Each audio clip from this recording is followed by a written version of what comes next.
किसी के बच्चा है तो वो दूध पिलाती लेडी, तो उसके लिए रोजा फर्ज है या कैसे?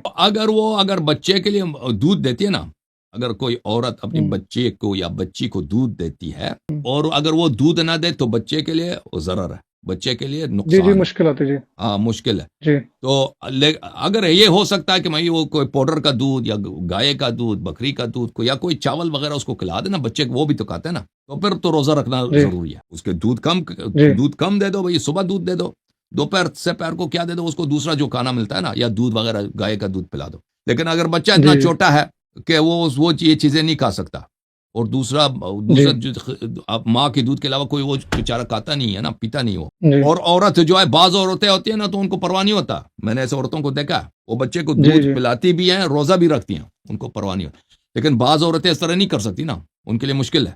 अगर जी दूध पिला दे बच्ची को तो रोजा नहीं रख सकती, तो ऐसे सूरत में तो फिर जायज है, जायज है कि वो अपनी रोजा ना रखें, लेकिन रमजान के बाद फिर कजा करना होगा। ठीक वो है कोशिश जनाब, करे बहुत अपने हद शुक्रिया से, जनाब। चलो। कोशिश करे अपने हद से कि बच्चे को दूध कोई और गजा खिला देना, कोई और खाना। अगर नहीं हो सकता, ठीक बच्चे है। का नुकसान होगा, तो फिर नहीं, बच्चे को वो अपनी दूध पिलाएगी, फिर रमजान के बाद 6 7 8 महीनों के बाद बच्चा बड़ा होगा, उस वक्त तक, तो उस वक्त इंशाल्लाह वो रोजा रखेगी।